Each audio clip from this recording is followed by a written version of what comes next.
성경 봉독합니다. 요한복음 16장 1절로 24절의 말씀 있습니다. 봉독합니다. 내가 이것을 너에게 이름은 너희로 실족하지 않게 하려 함이니 사람들이 너희를 즐겨할 뿐 아니라 때가 이르면 너희를 죽이는 자가 생각하기를 이것이 하나님을 섬기는 일이라 하리라. 그들이 이런 일을 할 것은 아버지와 나를 알지 못함이라. 오직 너에게 이 말을 한 것은 너희로 그때를 당하면 내가 너에게 말한 이것을 기억나게 하려 함이요 처음부터 이 말을 하지 아니한 것은 내가 너희와 함께 있었음이라. 지금 내가 나를 보내신 이에게로 가는데 너희 중에서 나더러 어디로 가는지 묻는 자가 없고 도리어 내가 이 말을 함으로 너희 마음에 근심이 가득하였도다. 그러나 내가 너희에게 실상을 말하노니 내가 떠나가는 것이 너희에게 유익이라. 내가 떠나가지 아니하면 보혜사가 너희에게로 오시지 아니할 것이요 가면 내가 그를 너희에게로 보내리니 그가 와서 죄에 대하여 의에 대하여 심판에 대하여 세상을 책망하시리라. 죄에 대하여라 함은 그들이 나를 믿지 아니하며 의에 대하여라 함은 내가 아버지께로 가니 너희가 다시 나를 보지 못하며 심판에 대하여라 함은 이 세상 임금이 심판을 받았음이라. 내가 아직도 너에게 이를 것이 많으나 지금은 너희가 감당하지 못하리라. 그러나 진리의 성령이 오시면 그가 너희를 모든 진리 가운데로 인도하시리니 그가 스스로 말하지 않고 오직 들은 것을 말하며 장래일을 너희에게 알리시리라. 그가 내 영광을 나타내리니 내 것을 가지고 너희에게 알리겠습니다. 무릇 아버지께 있는 것은 다 내 것이라. 그러므로 내가 말하기를 그가 내 것을 가지고 너희에게 알리리라 하였노라. 조금 있으면 너희가 나를 보지 못하겠고 또 조금 있으면 나를 보리라 하시니 제자 중에 서로 말하되 우리에게 말씀하신 바 조금 있으면 나를 보지 못하겠고 또 조금 있으면 나를 보리라 하시며 또 내가 아버지께로 감이라 하신 말씀이 무슨 말씀이냐 하고 또 말하되 조금 있으면 이라 하신 말씀이 무슨 말씀이냐 무엇을 말씀하시는지 알지 못하노라 하거늘 예수께서 그 묻고자 함을 아시고 이르시되 내 말이 조금 있으면 나를 보지 못하겠고 또 조금 있으면 나를 보리라 함으로 서로 문호하느냐. 내가 진실로 너에게 이르나니 너희는 곡하고 애통하겠으나 세상은 기뻐하리라. 너희는 근심하겠으나 너희 근심이 도리어 기쁨이 되리라. 여자가 해산하게 되면 그때가 이르렀으므로 근심하나 아이를 낳으면 세상에 사람난 기쁨으로 말미암아 그 고통을 다시 기억하지 아니하느니라. 지금은 너희가 근심하나 내가 다시 너희를 보리니 너희 마음이 기쁠 것이요 그 기쁨을 빼앗을 자가 없으리라. 그날에는 너희가 아무것도 내게 묻지 아니하리라. 내가 진실로 너희에게 이르나니 너희가 무엇이든지 아버지께 구하는 것을 내 이름으로 주시리라. 지금까지는 너희가 내 이름으로 아무것도 구하지 아니하였으나 구하라. 그리하면 받으리니 너희 기쁨이 충만하리라. 아멘. 원래는 이제 16장 전체를 하려고 했는데 시간이 너무 부족해서 못 하시고 자 오늘은 이제 예수님은 보내시고자 하는 것이 있으셨습니다. 왜 그러냐? 그것은 제자들이 완전하게 그리스도를 알고 그 은혜를 힘입어야 되기 때문에 그래서 사실은 이제 이미 예수님께서 말씀하셨던 내용이죠. 14장, 요한복음 14장 25절 이하에서 말씀하신 내용 중에 보혜사, 내 아버지께서 내 이름으로 보내실 성령에 대해서 말씀하셨습니다.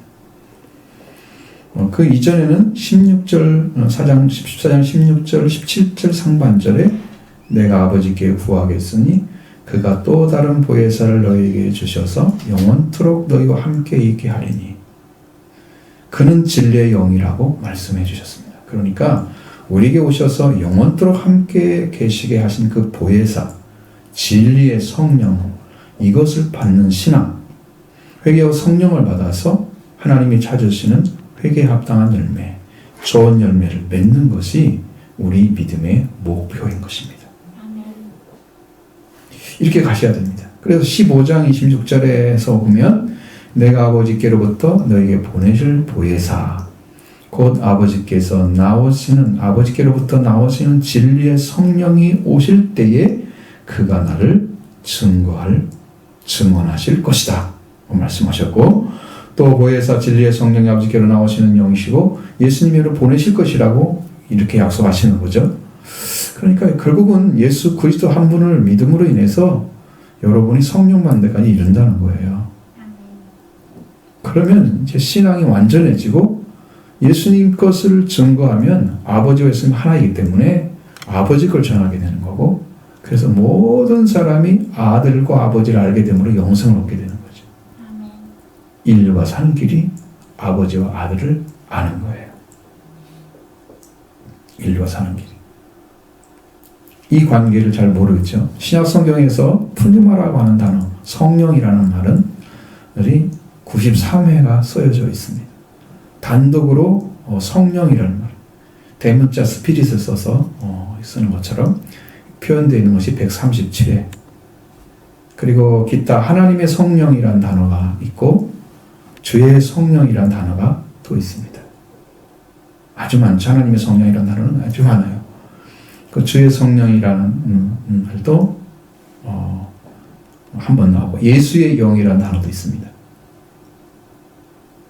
그러니까 사도행전 16장 7절에 무시 앞에 이르러 비두냐로 가고자 했을 때 예수의 영이 허락하지 아니하시는지라.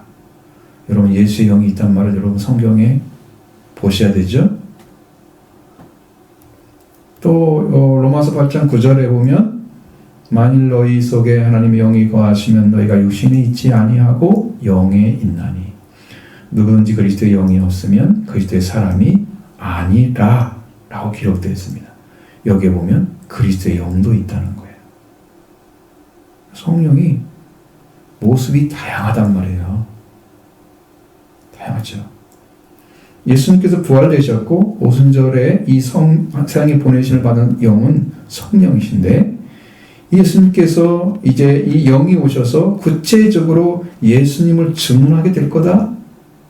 또 예수님의 영과 함께 제자들은 그리스도를 증언한 일을 계속하게 될 거다. 어떻게 가능해요?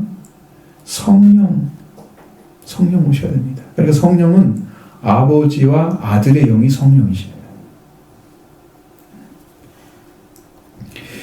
예수님께서 이렇게 말씀하시죠. 내가 까닭없이 미움을 당하고 버림을 당하시죠. 그런데도 예수님을 아버지를 증언하고 계시고 성령께서 오셔서 또 보혜사 성령께서 오셔서 증언하게 되고, 그리고 이제 그 마지막에 제자들은 이제 처음부터 함께 있었기 때문에 예수님을 증언한 자가 된다. 자, 그래서 요한복음 15장 27절의 말씀에서 제자들에게 말씀하시죠. 너희도 처음부터 나와 함께 있었으므로 증언하느니라. 이 증언자를 찾고 있는 거예요, 지금. 예수님의 포커스는 예수님이 누군지, 하나님이 누군지, 아버지가 누군지를 정확히 알고 증거하는 그 사람이 필요한 거예요. 지금 그걸 찾고 있는 거예요. 여러분의 영 속에도 아버지와 아들의 영이 오셔야 되는 거예요. 그걸 찾고 있어요. 그 방법이 예수 그리스도 안에 들어가는 것입니다. 그렇게 하는 방식이. 그래서 제자들에게 15장에서 하셨던 말씀이 무엇입니까? 자, 바로 그것입니다. 우리 이것을 제자들에게 말씀하시는 이유는 제자들이 이 말씀을 듣고 나서 어떻게 하려고? 실족하지 않게 하려고. 계속 반복해서 얘기하시는, 반복처럼 보이죠. 그런데 다르긴 하지만, 자, 먼저 1절 3절의 말씀 보겠습니다. 내가 이것을 너에게 이름은 너희로 실족하지 않게 하려 함이니 사람들이 너희를 즐겨할 뿐 아니라 때가 이르면 너희를 죽이는 자가 생각하기를 이것이 하나님을 섬기는 일이라 하리라. 그들이 이런 일을 할 것은 아버지와 나를 알지 못함이라. 이게 아버지와 아들의 관계를 알지 못하는 신앙 때문에 이 박해가 오는 거예요. 이방인의 박해가 아니에요, 이것은. 사람들이 그러면 이제 유대인들을 가리키는 거예요. 근데 하나님을 인정하는데 예수님 인정하지 않죠? 그러니까 너희들은 잘못된 걸 전하고 있는 거야. 그래서 박해를 하죠. 거부하죠. 미워하게 되죠. 그래서 제자들이 예수님께서 제자들에게 말씀하십니다. 이루어진 걸 보고 너희가 실족하지 않게 하려고. 걸려 넘어지는 거죠. 장애물처럼. 그래서 주신 것입니다. 제자들은 지금까지 완전하신 그 하나님의 사람이 되셔서 오시고 그리고 이렇게 구원의 길을 친히 인도하시는 역사를 예수님이 하고 계셨죠. 그래서 아무런 문제 없이 제자들이 잘 따라왔습니다. 그럼 마지막 십자가 부활 사건을 경험해야 하는데 제자들에게는 매우 큰 시험과 같은 일이 앞에 놓여져 있는 거예요. 그 기간을 무사히 넘어가야만 제자들이 성령을 받고 증언의 삶이 시작될 것이기 때문에 이때를 잘 견디어낼 수 있는 것은 예수님 떠나가면 뭐밖에 안 남아요? 말씀밖에 안 남죠. 그래서 말씀으로 그들에게 계속 이야기를 해주는 거예요. 근심하고 넘어지지 않게 하려고, 실족하지 않게 하려고.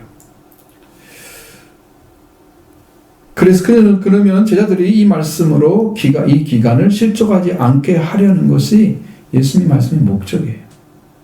그리고 그뿐만 아니고 그 뒤로는 예수님이 육신으로 계시지 않기 때문에 영으로 계시기 때문에 그들이 성령 받고 어떤 사역을 해야 되는지에 대해서도 말씀해 주셔야 되죠. 그래서 이 말씀을 계속 하시고 있습니다. 더군다나 제자 중에서 제자 중 하나가 성인 예수님을 넘겨주는 자가 된다고 하셨죠. 가룟 유다와 같이 제자 중에서 이탈할 자가 생긴다고 그 자리에서 말씀해 주셨고 또 베드로와 같은 열의와 결단으로도 따라갈 수 없는 그 길을 걸어간다고도 말씀하셨어요. 그러니까 주님을 생각하면 지금 제자들의 지금 그 순간에는 굉장히 어지러운 주변이 그런 상황이었단 말이죠. 제자들의 심령에도 근심이 생겼겠죠. 그래서 말씀을 계속 해주는 거예요. 여러분도 말씀의 가이드를 받으셔야 됩니다. 아멘. 생애가 힘들면 말씀의 가이드를 받으셔야 돼요. 그랬을 때 길이 열려지는 거예요. 하나님이 그걸 사용하고 계시는 지금도 동일하게. 그래서 주님께서 당하실 모든 것에 대해서 말씀해 주지 않으면 안 되었던 것이 바로 이유입니다. 예수님께서 사람들이 회당에서 추방할 때뿐만 아니라 때가 이르면 제자들을 살해한 자가 생각하기를 이것이 하나님을 섬기는 일이라 할 것이라. 그때도 오게 된다는 거죠. 예수님은 제자들에게 위해를 가하는 자들이 생각하는 것은 하나님께 이렇게 하는 것이 하나님께 경배하는 것을 가져오는 거다. 그렇게 생각할 거라는 거예요. 여기 원어에는 섬기는 일이라는 말이 뭐라고 되어 있냐면 하나님께 봉사의 제사를 라고 기록되어 있습니다. 섬기는 일이 봉사의 제사입니다. 그러니까 다른 사람을 죽여서 하나님의 이름을 욕되게 했으니까 그들이 제물이 돼서 살해시켜서 죽이니까 그래서 그들이 제물이 되게 한다는 거예요. 그게 봉사의 제사예요. 그들이 바라는. 이게 약간 이슬람과 비슷한 느낌 들죠? 사람을 함부로 막 죽이고 그렇게 해서 자기들은 엘라가 계신 곳에 간다고 생각하는 그런 테러도 많이 하고 비슷하죠? 약간 비슷한 면이 있죠? 이렇게 문제가 생겼어요. 이것이 하나님께 드리는 봉사의 제사, 희생 제사를 가리키는 말입니다. 그것이 정당한 것처럼 하나님의 경배를 가져오는 것처럼 아주 제대로 믿는 사람의 어떤 자기 자신의 그 모습을 보여주는 것처럼 이렇게 생각할 거라는 거죠. 왜 사람들이 그런 일을 하고 있을까? 그것은 아버지와 예수님을 모르기 때문에 생긴 일이라. 이 아버지와 아들을 아는 것이 여러분 영생이라는 말씀이 얼마나 큰 축복인지 아세요? 아버지 아들을 모르기 때문에 이런 일이 계속 반복되는 거예요. 여러분 하나님을 믿어줘도 예수님 안 믿어지면 이게 연결이 안 되죠. 신약에서는 예수님이 강조되고 구약에서는 하나님이 강조되고 이렇게 되고 또 따로 떨어진 줄 아시죠? 그분과 그분이 하나라고 수없이 성경이 얘기하고 있죠? 근데 내 안에는 어떤 의식이 있어요? 아버지를 믿는 의식이 있습니까? 아들을 믿는 의식이 있습니까? 믿음이? 이게 잘 안 되는 말이에요. 아버지를 알았더라면 아들도 알았을 것이고요. 아들을 바르게 알았더라면 아버지는 당연히 알았을 것입니다. 아들 안에 아버지가 계시기 때문이죠. 너희가 나를 보았고 알았느니라. 아버지가 있는 걸 보고 알았다고 말씀했습니다. 쟤들에게. 이 말씀을 하시는 것도 그때를 당하면 쟤들이 말씀을 기억하게 하기 위함이었습니다. 4절 말씀 보십시오. 오직 너희에게 이 말을 한 것은 너희로 그때를 당하면 내가 너희에게 말한 이것을 기억나게 하려 하며 처음부터 이 말을 하지 아니한 것은 내가 너희와 함께 있었음이라. 아멘. 예수님의 말씀은 그 목적이 있으시는 거죠. 예수님 주시는 말씀은. 이 들은 말씀이 이루어질 때까지 쟤들은 당황하지 않게 될 것입니다.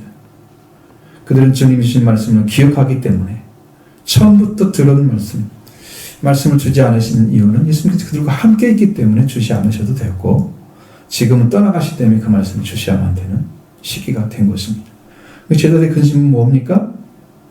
예수님이 어디로 가는지, 아버지가 어디로 아버지께로 간다는 말 자체를 못 알아들어. 그러니까 그들은 묻지도 못해. 그리고 마음에 근심만 가득 찬 거예요.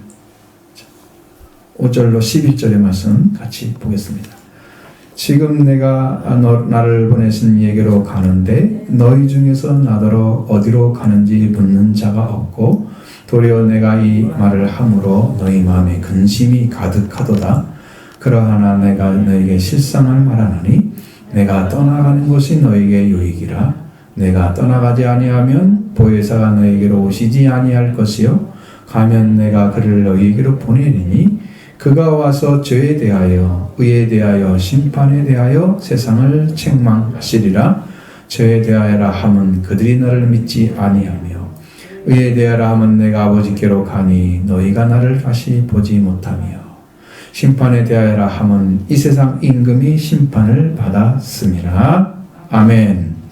자, 예수님은 제자들의 이런 마음을 다 읽으신 거죠. 근심의 마음을 있다는 걸 말씀하셨죠. 분명히 24장 처음에는 뭐라고 그랬어요? 너희가 하나님을 믿으니 또 나를 믿어라. 너는 마음에 근심하지 말라 그렇게 말씀하시고 근데 그 근심이 염려와 같다고 그랬죠? 마음이 갈라지는 거예요.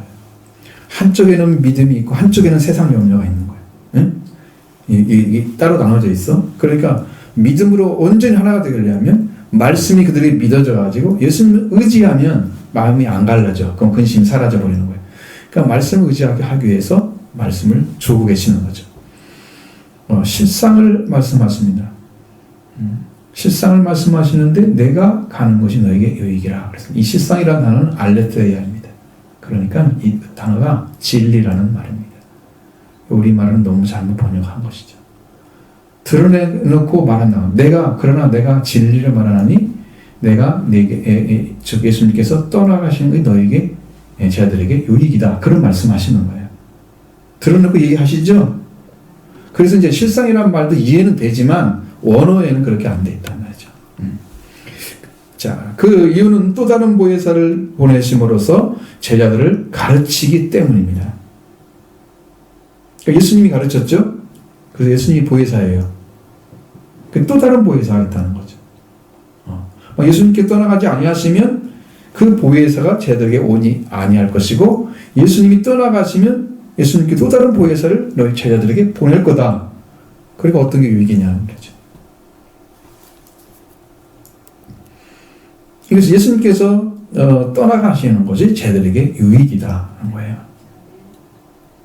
자, 예수님은 그냥 떠나가시는 게 아니고 이 땅에 십자가 부활을 통해서 완전한 구원을 이루시고 그 구원의 은총을 증거하는 보혜사를 보내셔서 제자들에게 따오시기 때문에 예수님의 속죄와 불만 이루어지는 게 아니고 아버지와 아들에게 알게 하시고 하나님 나라의 비전을 갖게 하시고 이 땅의 복음의 증언자가 되게 하시는 능력의 성령이 부어질 거예요. 그것을 주시기 위해서 보혜사를 보내야 되는데 내가 떠나가는 것이다. 이게. 왜? 예수님 한계가 있잖아. 쟤들이 나중에 사도가 돼서 다 떠나가 봐요. 그럼 예수님이 몇 군데로 가야 돼요? 살아계시다 생각하고 혼자. 12명이면 12군데를 가야 될 거 아니야. 각각 다른 데 가 있어 복음을 전하고 있을 거 아니야. 또 가르칠 수 있어요? 안 되잖아요. 성령이 오시면 다 가르칠 수 있습니다. 각자의 힘에서. 그 자리 다 알 수 있어요. 이 아날로그에서 디지털로 바뀌는 거예요. 예수님 혼자 하는 것이 성령이 오심으로써 모든 사람에게 다 갈 수 있도록 해버리는 한 번에. 얼마나 빨리 가요. 영은 뭐 보이지도 않잖아요. 빛의 속도로 오시죠. 비가 더 빠르죠. 그러니까 보혜사가 오셔야만 되는 거예요. 보혜사신 진리의 성령을 예수님께 제자들에게 주시기 위해서 떠나가시는 것입니다. 이런 속죄와 수제를 완전하게 이루시고 부활을 내심으로써 이루신 속죄와 부활을 성령께서 가져오셔서 그리고 아들과 아버지에 대해서 알기도 하시고 이 보혜사가 오면은 온갖 걸 다 가르칠 거예요.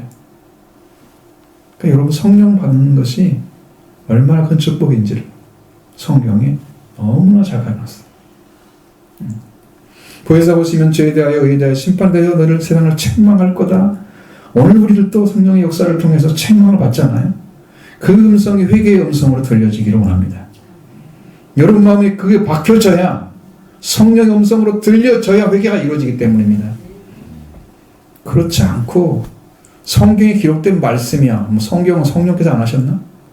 근데도 성령의 역사로 안 받아들이고 그냥 사람이 손으로 기록한 것처럼 생각을 해요. 그러니 그게 글만 읽는 거지 하나님과 아무 관계가 없는 거잖아요.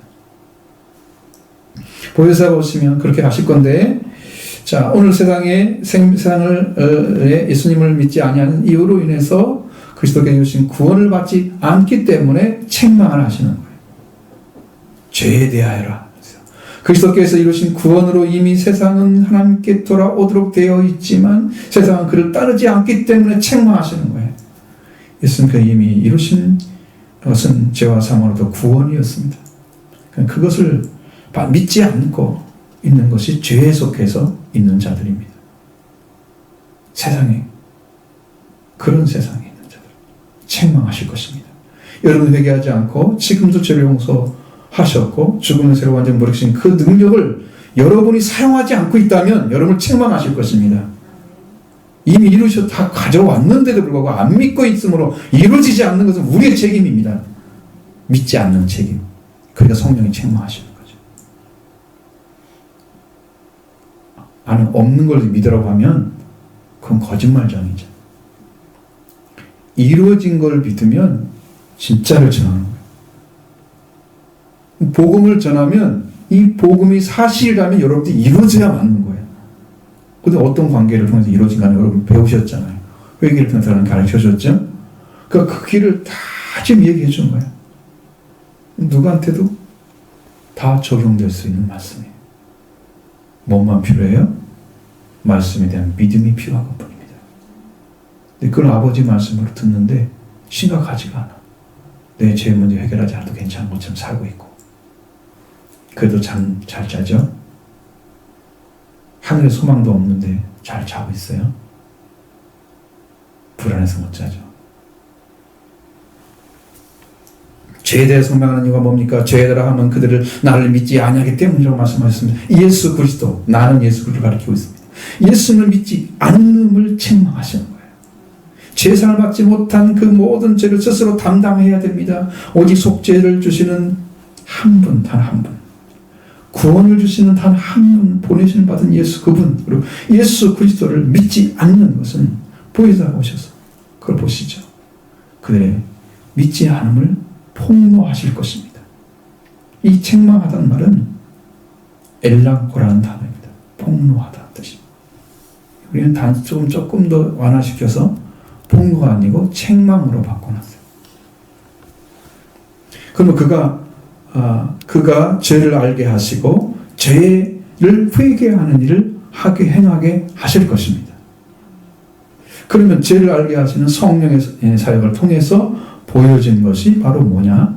사도행전 2장 37절의 말씀. 베드로의 설교를 들었습니다. 성령의 말씀 들었죠? 성령이 충만한 데서 복음 전했죠? 그 말씀을 성령 말씀을 들었어요. 그리고 그들의 결론이 뭐냐? 그들이 이 말을 듣고 마음에 찔려 칼처럼 비수처럼 들어왔습니다.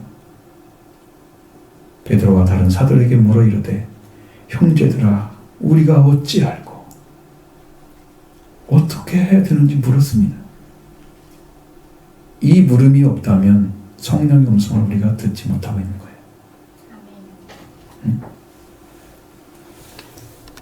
성령의 말씀이 임해서 마음에 찔리는 말씀이 임재하시고 그들의 죄를 보게 하실 것이고 그리고 믿지 아니함을 회개하기 위해서 보혜사 성령 오시면 죄에 대하여 세상을 책망하실 것입니다. 그러나 이루신 것을 말씀하시니까 그게 믿음이 되는 거죠. 책망으로 끝나는 게 아니야. 이런 걸 증언해줘. 보혜사님께서 오시면 의에 대해 세상을 폭로할 것입니다. 9절의 말씀에 의에 대하여 하면 내가 아버지께로 가니 너희가 다시는 나를 보지 못한다 말씀하셨습니다. 예수님이 의로 오시기 때문에 나셨던 곳에 다시 돌아갔습니다. 그게 죽은 자 가운데 살려고 하면 여러분 하나님이 살려주시잖아요. 로마서 6장에도 하나님께서 영광으로 오셔서 죽은 자 가운데 있는 예수 그리스도를 살려주셨다고 나와 있습니다. 근데 성경에 우리 복음서에는 그냥 살아나신 것처럼 나오지만 성경에 보면은 다 부활되셨다. 수동태로 되어 있단 말이죠. 한국어 성경에는 대부분이 부활하셨다고 능동태로 써놔버렸습니다. 그러니까 예수님이 죽었다가 바로 자기 스스로 일어난 거야. 그렇게 되지 못하고 부활되셨다고 다 이렇게 언어는 되어 있는데 보는 사람들 어떻게 봐요? 부활되셨다고 아니라 부활하셨다고 보는 거예요. 하나님의 아들인데 그냥 살아나야지 누가 살려줘 그렇게 생각하는 거죠. 말이 안 되는 얘기죠. 부활되셨습니다. 그 부활되시려면 그 영광의 아버지가 오셔도 그가 죄를 가지고 있으면 부활되지 않죠. 그럼 예수님이 부활되셨다는 것은 의를 가지고 있다는 거예요. 의로우시기 때문에. 그 생명도 받으시고 그의 몸도 부활된 것이고 우리는 이 몸이 죄야 죄. 그래서 이건 살릴 수가 없어. 영혼을 살리고 예수님의 몸으로 대신해 주는 거예요. 이 죄덩어리인 거예요. 예수님은 의로기 때문에 오신 곳으로 다시 돌아갈 수 있습니다. 어떻게? 부활되셔서 승천하셔서 돌아가시는 거죠. 그곳은 아버지 하나님 보좌가 계시는 곳입니다. 계시록 3장 21절에 보면 기록하신 말씀은 뭐냐? 이기는 그에게는 내가 내 보좌에 함께 앉게 하여 주기를 내가 이기고 아버지 보좌에 함께 앉은 것과 같이 하리라. 이기는 자라고는 끝내 회개하여서 성령 받은 자입니다. 예수님께서 아버지께로 올라가셨을 때 아버지의 보좌에 앉으셨고 성경은 그걸 아버지 보좌의 우편이라고 얘기하지만 우편이란 단어 자체는 오른편 왼편 이것을 말씀하는 게 아니고 능력과 권세를 상징하는 단어로 쓴 거예요. 아버지 보좌에 앉으신 거예요. 예수님이 하나님이신 거죠. 아버지 보좌에 앉으신 거예요. 동일하게. 그래서 우리가 이기게 되면 우리도 아버지 보좌에 예수님이 들어가신 것처럼 우리는 예수님 보좌에 들어가게 될 거예요.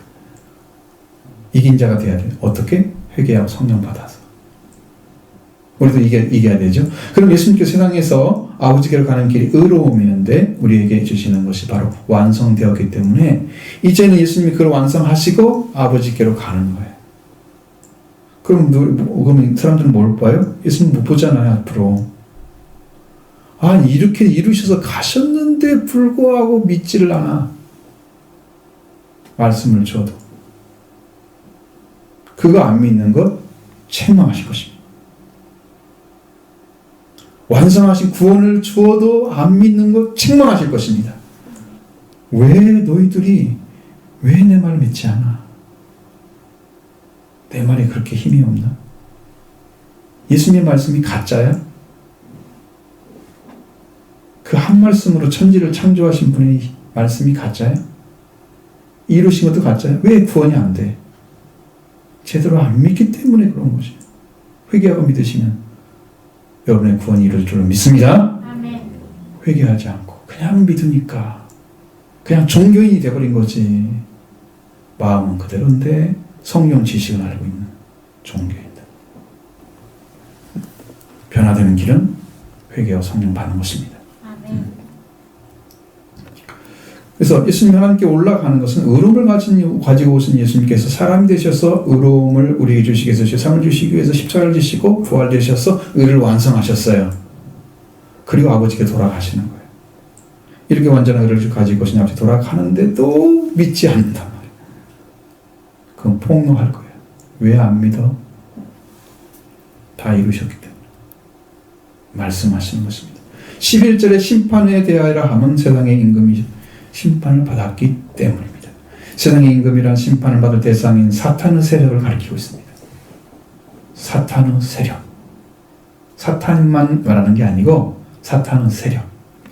사탄의 세력은 죽음의 세력을 잡은 자 마귀가 가지고 있는 것인데 이 죽음의 세력은 죄 지은 사람을 영원히 죽음의 얽매에게서 멸망시키는 것을 위에서 가지고 있는 힘이에요. 사탄에게 사로잡히면 그냥 죽음으로 끌려가다가 결국은 이제 지옥으로 가는 거죠. 이 땅에 사는 길을 못 찾고 그게 목적이야. 그 능력을 이미 가지고 있단 말이에요. 그는. 근데 이 죽음의 세력을 무효화시킨 분이 곧 예수 그리스도이십니다.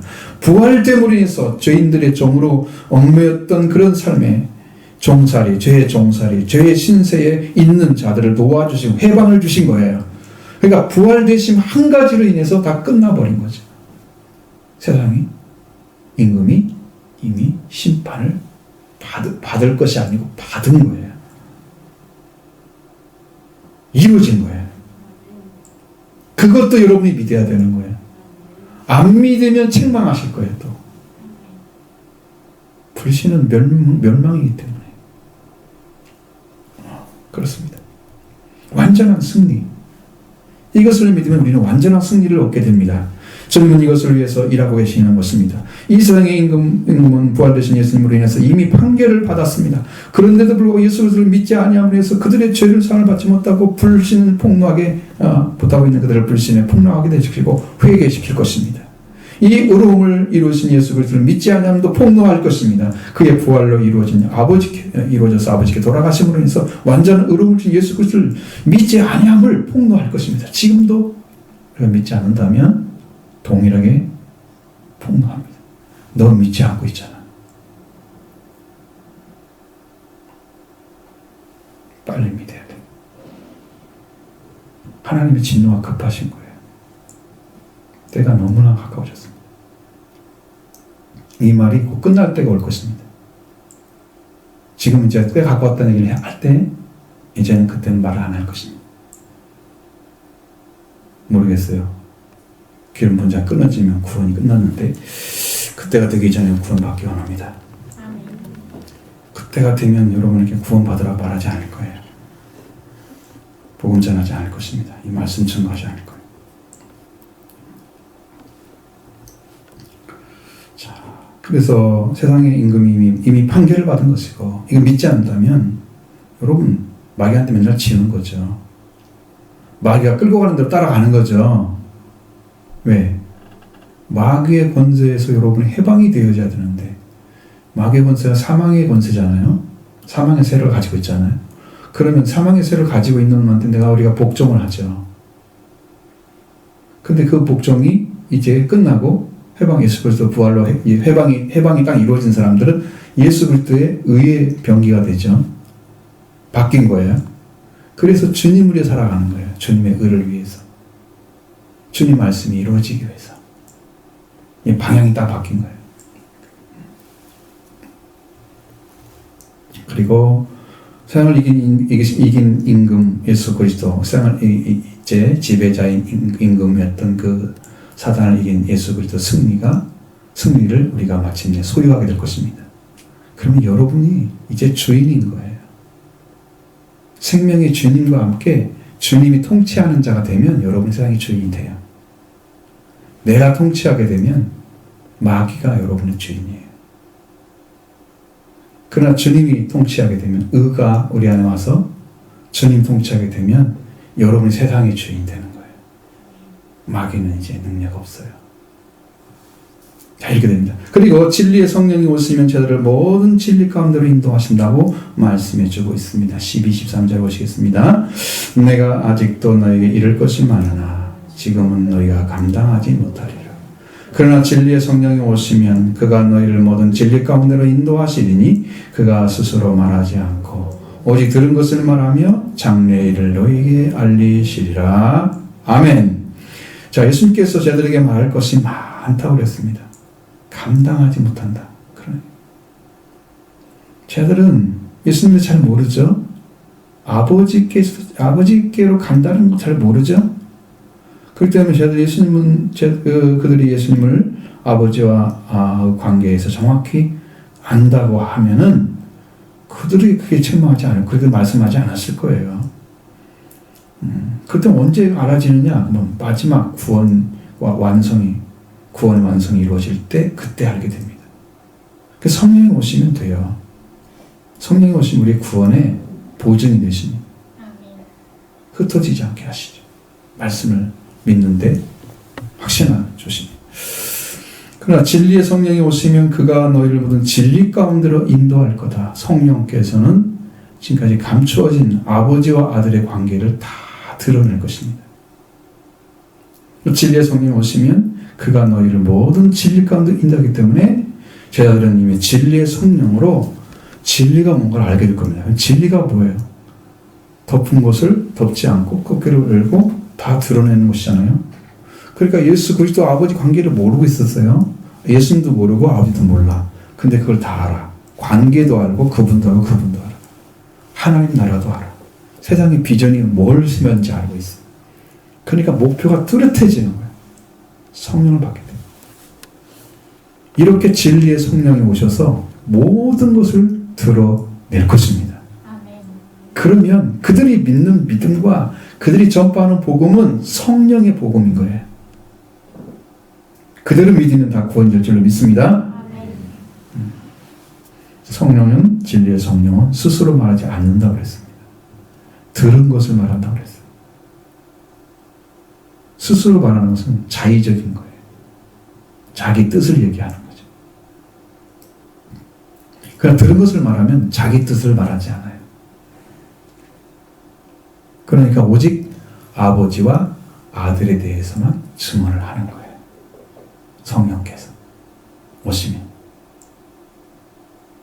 그리고 장래의 일을 다 가르쳐 줄 것입니다. 장래의 일. 어떻게 살아가야 되는 것에 대해서 다 말씀해 줄 것입니다. 그 성령을 받는 자들은 자기 말을 하지 않습니다.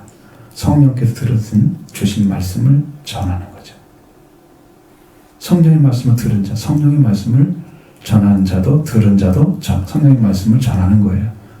장래의 일도 알게 됩니다. 더 큰 영광에 참여하는 방법이 무엇인지. 여러분이 예수 그리스도를 믿고 하나님의 사랑 안에 들어가서 그 사랑과 함께 사람의 능력을 사용해서 생명을 살리는 십자가의 삶을 살게 되면 여러분의 영광이 커집니다. 그 길을 걷는 거예요. 그게 더 영광이 크게 들어가는 거예요. 하나님의 사랑이 깊이 들어간 자가 영광이 큰 거예요. 그 하나님 사랑은 조금 알아. 그래 믿기는 해. 근데 그 사랑으로 살지 않고 그냥 열심히 신앙생활해서 지나가 살잖아요. 그 사람들 구원을 시켜주는데요. 하늘에 영광이 없어요. 왜? 하나님의 목적을 따르지 않았기 때문에 영광이 없어요. 그리고 예수 그리스도 안에 들어가서 하나님의 사랑을 받아야 하잖아요. 우리가 그렇게 우리를 지금 초청하고 있습니다. 여러분 그 안에 들어가기 원합니다. 성령은 반드시 아들과 아들의 영이기 때문에 아버지의 영이기 때문에 동일하게 아들의 영광을 나타내고 있다고 말씀하십니다. 14, 15절의 말씀입니다. 그가 내 영광을 나타내리니 내 것을 가지고 너희에게 알겠습니다. 무릇 아버지께 있는 것은 다 내 것이라. 그러면 내가 말하기를 그가 내 것을 가지고 너희에게 알리시리라 하였노라. 아멘. 자, 우리에게 오시는 진리의 성령은 예수님이 어떠하심을 나타내시고 계신다. 예수 그리스도가 어떤 분인가를 보여주고 있습니다. 성령을 받게 되면 성경이 믿어집니다. 더 깊이 알아지는 때도 옵니다. 성경을 열어주시기도 합니다. 아버지 것이 있는 소유권을 아들도 가지고 있다고 말씀하셨죠? 그러니까 아버지와 아들은 동일한 소유권을 가지고 있는 계시는 분인데 그분이 생명의 주인이십니다. 그래서 아버지와 아들은 저와 여러분의 생명의 주인이시고 만물의 창조주이시고 말씀으로 세상을 만물을 붙드시고 만물을 완전하게 운행하시는 하나님이십니다. 근데 아버지의 영광은 아들이 나타내시고 아들은 아버지께 드러내셔서 역사하고 계십니다. 그러니까 아들이 작고 아버지가 큰 게 아니야. 여기는 아버지가 되시고 아들로 나타나신 것은 우리를 구원하시기 위해서, 우리가 아들로 창조됐기 때문에 그 아들로 구원하시기 위해서 아들의 명분과 신분을 가지고 이 땅에 예수님이 오신 거예요. 예수님이 아들이 아닌 거죠. 근데 아들이 역할을 하시는 거예요. 왜? 우리를 위해서. 완전 속죄를 이루셔야 되기 때문에. 그렇게 일을 하고 있습니다. 이렇게 돼서 이제 성령이 오시게 되면 이 일을 다 알게 되는데 제자들도 아버지와 아들을 알고 그 영광을 바라보게 됩니다. 이제는 달라졌어요. 세상은 안 바라보죠. 성경이 우리 마태복음에서 보면은 예루살렘에 올라갈 때 누가 더 크냐고 싸우잖아요. 예수님은 죽으러 가시는데 하나는 주의 우편에, 예수님 와서 임금 될 것 같아서 그랬나 봐요. 하나는 주의 좌편에 앉게 해달라고 그런 요청을 하는 거 보면 세상의 영광을 구하던 자들이잖아요. 근데 그 영광 안 구합니다. 이제 하늘의 영광을 구하죠. 바뀝니다. 비전이 바뀌죠. 아버지 말 바라고 그 역사를 부름받고 그 역사를 위해서 부름받고 그 길로 인도하고 계신 것을 알게 됩니다. 그런데 이렇게 부름받고 세움받는 길로 인도받고 있을지라도 주님이 떠나가시는 것에 대해서는 큰 관심을 갖게 됐습니다. 그것도 아주 짧은 시간인데 불구하고요. 우리는 잘 모르지만 그다 당시에는. 그러나 예수님은 조금 있으면 너희가 나를 보지 못할 것이고 또 조금 있으면 나를 보리라 말씀하신 아들은 질문을 하는 거예요. 16절부터 26절의 말씀 보십니다. 조금 있으면 너희가 나를 보지 못하겠고 또 조금 있으면 나를 보리라 하시니 제자 중에서 서로 말하되 우리에게 말씀하신 바 조금 있으면 나를 보지 못하겠고 또 조금 있으면 나를 보리라 하시며 또 내가 아버지께로 가미라 하신 말씀이 무슨 말씀이냐 하고 또 말하되 조금 있으면 이라 하신 말씀이 무슨 말씀이냐 무엇을 말씀하시는지 알지 못하노라 하거늘 예수께서 그 묻고자 함을 아시고 이르시되 내 말이 조금 있으면 나를 보지 못하겠고 또 조금 있으면 나를 보리라 함으로 서로 문화하느냐 내가 진실로 진실로 너에게 이르노니 너희는 곡하고 애통하겠으나 세상은 기뻐하리라 너희는 근심하겠으나 너희 근심이 도리어 기쁨이 되리라 여자가 이상하게 되면 그때가 이르렀으므로 근심하나 아이를 낳으면 세상에 바람난 기쁨으로 말미암아 그 고통을 기억하지 아니하느니라 지금은 너희가 근심하나 내가 다시 너희에게 보리니 너희 기쁨이 클 것이요 너희 기쁨을 빼앗을 자가 없으리라. 아멘. 자, 예수님께서 조금 있다고 하는 말씀을 쓰시죠. 나를 조금 있으면 보지 못하고 조금 있으면 나를 보리라. 이 조금이란 단어를 잡습니다. 여러분 사복음서 중에서 공관복음에는 그렇지 않습니다.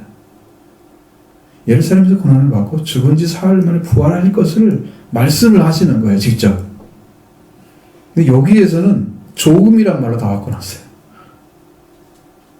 조금 있으면 나를 보지 못할 것이다. 조금 나를 볼 것이다. 조금이란 말로 바꿔놨어요. 이 짧은 동안이란 뜻이잖아요. 조금이란 말이. 그 짧은 동안이 몇 시간인지 며칠인지 모르잖아요. 저들. 여기에서는 그래요. 사흘 만에 살아난다는 말씀을 안 하시니까 요한복음에서는 그 이야기를 잘 모르죠. 제자 중에서 이 조금이라는 말에 대해서 굉장히 제 마음을 많이 쓰이는 거죠. 얼마나 될까 그게. 우리가 조금 말씀하신 바 조금 있으면 나를 보지 못하겠고 조금 있으면 나를 보리라 하며 또 아버지께로 가미라면 무슨 말입니까 조금. 그게 무슨 말이 도대체 좀 알려주라. 조금 있으면 이라신 말씀이 무슨 말씀이냐, 좀 무엇을 말씀하시는지 정말 그 조금이란 말을 정말 모르겠다는 거예요. 그 이야기를 강조하고 있는 거죠. 조금 있으면 예수님을 보지 못하는 것은 예수님께서 십자가에 달리시기 위해서 체포당하시고 그리고 죽음에 이르기까지 가시죠. 조금 있으면 본다고 하는 죽임을 당하신 지 사흘 만에 다시 살아나게 되셔서 제자를 만나게 된다는 이야기를 이 조금이라는 단어로 바꿔놓은 거예요. 그런데 이 말씀은 무슨 말씀인지 모른다고 제자들은 묻고 있습니다. 우리가 그 당시 제자였으면 아마 그럴지도 모르죠. 이렇게 감춰놓고 말씀하시면. 그러나 예수님께서 말씀하신 자들에게 마음이 내 말이 조금 있으면 나를 보지 못하였고 조금 있으면 나를 본다고 함으로 너희들이 서로 무너하느냐고 물으셨습니다. 그리고 내가 진실로 너에게 이르나니 너희가 곡하고 애통하겠으나 세상은 기뻐할 것이다. 제자는 곡하고 애통하는 시간에 죽음이 주님께서 죽임을 당하게 되는 것입니다. 그래서 고통이 오는 거죠. 제자들은 사흘 동안에 받을 곡하고 애통할 일이 생길 것입니다. 그러나 세상은 기뻐할 것이다. 세상은 하나님 알지 못하는 자들, 하나님 아들이 죽음으로 인해서 승전을 올릴 것이다. 왜? 자기들이 싫어하는, 그러니까 유대 종교 지도자들을 중심으로 해서 그들이 싫어하는 분이 죽잖아요. 죽임을 당하잖아요. 그러니까 얼마나 속이 시원해. 그들 입장에서는 막 꽃다발도 보내고 그럴지도 모르죠. 좋아가지고 기뻐할 것이라 했으니 마귀가 좋아하는 시간에 아무리 길게 잡아도 40시간 안에 들어있습니다. 안식일 하루 온전 24시간이죠. 그 다음에 예수님이 돌아가신 시간이 3시 정도 된단 말이죠. 그럼 몇 시간 합치면? 9시간에다가 그 다음에 새벽 일어나면 몇 시 돼요? 한 6시나 됐겠죠. 아무리 빠르셔도. 그러니까 합치면 30시간, 40시간 딱 들어가. 마귀가 기뻐하는 시간이 딱 40시간 잡아줘. 그 기간 동안만 기뻐하는 거예요.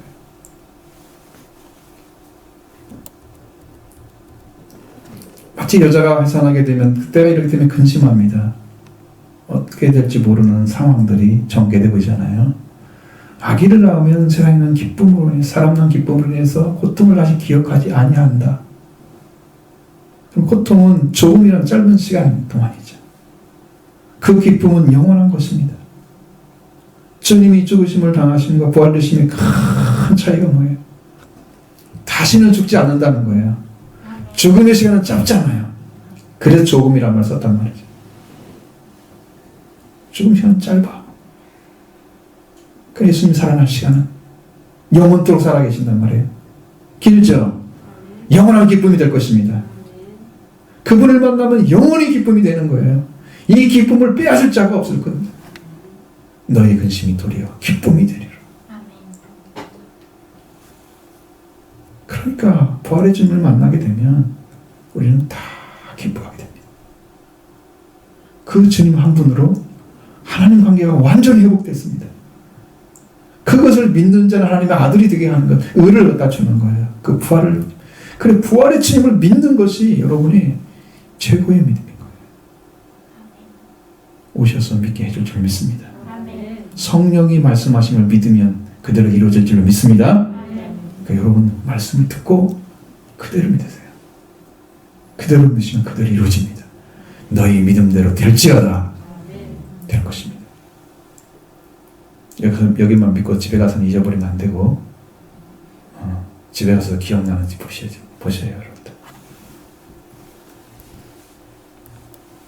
그래서 예수님 이렇게 말씀하죠. 여자가 해산하게 되면 그때가 이르렀으므로 근심하나 아이를 낳으면 세상에 사람은 기쁨으로 말미암아 그 고통을 다시 기억하지 않으느니라. 지금은 너희가 근심. 내가 다시 너를 보리니 너희 기쁨이 너희가 마음이 기쁠 것이요 너희 기쁨을 빼앗을 자가 없으리라. 다시 본다는 그 시간. 제자들이 이 말씀이 없었다면 소망이 어디에 있어요? 죽음으로 끝난다면 예수님 소망이 제자들한테 뭐가 있어요? 소망이 예수님께 소망이 없죠. 본래 예수 그리스도를 만나는 그 기쁨이 크지만 그 기쁨을 빼앗을 자가 없을 것이다. 우리의 죄를 영원히 덮어주시고 죽음에서 승리하시고 죄와 사망을 이기신 그리스도께서 말미암아 주시는 그 기쁨은 마귀가 이미 패했기 때문에 뺏어갈 수가 없는 거죠. 기쁨을 빼앗는 존재는 마귀가 역사하는 거예요. 다 마귀가 와서 이렇게 저렇게 싸우게 하고 고통을 주고 슬픔을 주고 아프게 하고 다 휘저어놔 우리의 삶을. 온통 마귀가 다 뒤집어. 근데 마귀가 이미 마귀를 이긴 주님이 계시니까 여기 와서는 아무것도 못해. 밖에서는 뭐 할지 모르지만, 응? 밖에서는 막 뒤집어 엎으면 할 수 있어. 근데 나는 요 안에는 평안해. 평화야. 평화로다. 이걸 빼앗을 자가 없어. 이 기쁨을 빼앗을 자가 없습니다. 이미 승리자로 계시기 때문에 주님이. 너희들은 그렇게 될 거야. 지금 예수님이 그 말씀하시는 거예요. 그러니 걱정하지 마. 너는 반드시 승리할 거야. 저들에게 확신을 주시는 것입니다. 자, 그날에 너희가 아무것도 나에게 묻지 아니할 것이라고 말씀하십니다. 23, 24절 마지막 보겠습니다. 그날에는 너희가 아무것도 내게 묻지 아니하리라. 내가 진실로 너에게 이르나니 너희가 무엇이든지 아버지께 구하는 것을 내 이름으로 주시리라. 지금까지는 너희가 내 이름으로 아무것도 구하지 아니하였으나 구하라. 그러면 받으리니 너희 기쁨이 충만하리라. 아멘. 그날이 와야 된다 이 말이에요. 그날. 그날이 여러분은 뭐로 읽어집니까? 예수님의 부활의 날입니까? 성령 오시는 날입니다. 성령 받는 날입니다. 그날이. 13, 14절에도 이미 말씀하셨던 것처럼 예수님을 알게 하시는 분이 진리의 성령이라고 그랬죠. 그는 저희들은 예수님을 통해서 진리의 성령을 받게 보내주셔서 예수님을 알게 하시고 장래일도 알게 하시게 하시는 역사를 성령께서 하십니다. 성령께서 예수님의 영광을 나타낼 것이고 성령께서 오셔서 예수님의 영광을 드러내셔서 완전하게 보여줄 겁니다. 그가 얼마나 완전하신 하나님이신가를 밝히 알려주실 것입니다. 하나님의 아들로 오셔서 우리를 아들과 왕이 되게 하시고 이런 성령이 부어지면 세 계명이 이루어지는 거고 서로 사랑하게 되는 것입니다. 이러면 다 완성이 돼요. 그리고 우리는 더 이상 묻지 않을 것입니다. 진리의 성령이 오시면 예수님이 하신 말씀이 다 부어져 그 속에. 그러니까 더 물을 필요가 없어지는 거예요. 이제 영적으로 알아버리는 거예요. 영으로. 전에는 다 하나씩 물어가지고 알아야 하잖아요. 그 영으로 알아버리니까 물어볼 필요가 없어지는 거예요. 그 성경에는 또 뭐라고 그랬어요? 기름 부음 받은 자는 더 이상 배울 것이 없다. 그런 말씀하시잖아요. 그러니까 너무 교만하게 할 수도 있어요. 주님으로부터 받으면 그래. 다른 데 배웠는데 그게 안 배워져. 이거 얘가 아는 것보다 수위 낮아가지고 안 배워지는 거지. 그런 의미지. 내가 거기를 무시하는 게 아니고.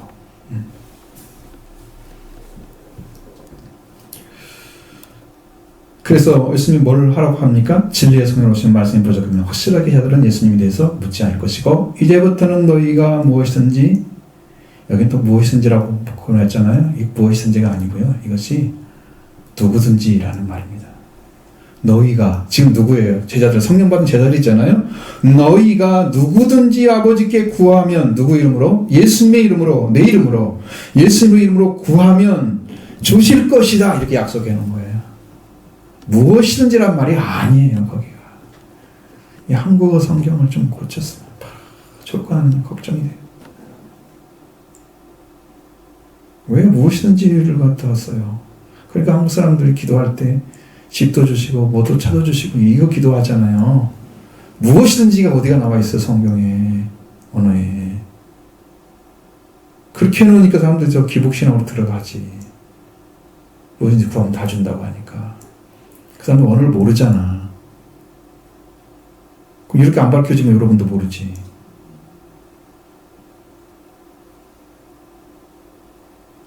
그걸 정확히 아셔야 돼요. 자, 이제 아시죠?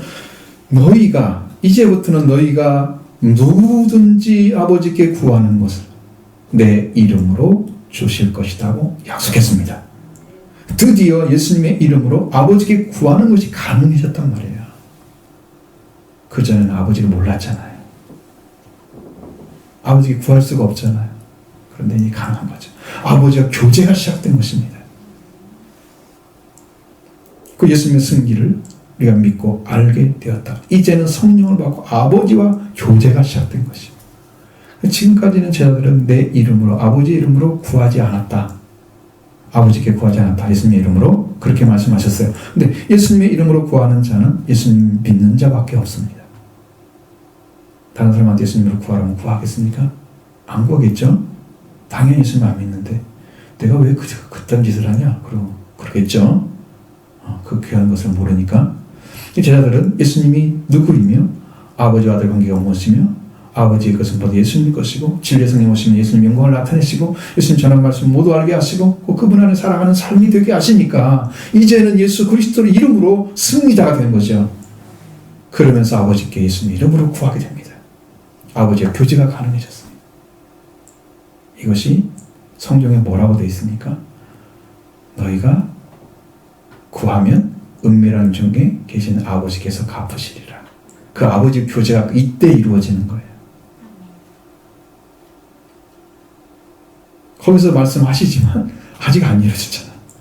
이제 가능해진 거죠. 이제 예수님께서 예수님의 이름으로 아버지 구하는 것밖에 하는 이름이 되셨으니 예수님이 주가 되신 것입니다. 이제는. 그래서 그 기도는 예수님의 이름으로 드려지고 제자들의 기쁨이 충만할 것입니다. 이렇게 말씀하시면 그러면 예수 그리스도가 보혜사가 되시는데 예수님도 보혜사시고 부활되신 예수님도 그리고 아버지의 영도 오셔서 우리에게 말씀하시는 거죠. 드러나는 방법은 여러분들은 이해할 수 없을지 모르지만 은혜를 입은 사람 중에는 목회자 설교를 통해서도 하나님의 음성도 들린다고 그래요. 지성소에 계신 아버지의 음성도 들리고 때로는 예수님의 음성, 부드러운 음성도 들려지고 책망의 말씀도 하시고 성령께서 오셔서 때로는 말씀하시고 그런 음성이 각각 다른데 모든 분들은 거의 똑같이 들어버리니까 이게 아버지의 말이야, 아들의 말이야, 성령 전혀 이해를 못한다는 얘기를 하시는 분도 있습니다. 그러니까 여러분들은 이렇게 이제 예수님께서 가셔서 다시 오시잖아요. 너희를 구하와 같이 버려두지 않고 다시 올 거다 그랬죠. 그건 내가 너희를 옆에 나 있는 너 함께 하리라. 자, 예수 그리스도가 영으로 오셔서 그분이 계속 인도하시고 영접하셔서 아버지의 나라에서 함께 계십니다. 그러니까 우리가 그 영광 속에 들어가기 위해서 지금 부름받은 거예요. 그리고 지금 훈련받고 있어요. 뭘로? 말씀으로. 말씀에 순종하는 훈련을 통해서 여러분이 예수 그리스도를 믿고 의지하는 그 신앙이 성장하면서 예수님을 닮게 하시는 거죠. 그래서 제자가 되는 거예요. 예수님이 안 닮아져서 하나도 20년 안에 그럼 아직 제자가 되는 길을 안 걷고 있는 거예요. 자, 그러니까 여러분 날마다 그런 말씀으로 순종의 길을 걸으시고 그래서 아름다운 믿음의 열매 맺는 그런 축복된 생활이 이루어지기를 간절히 바랍니다.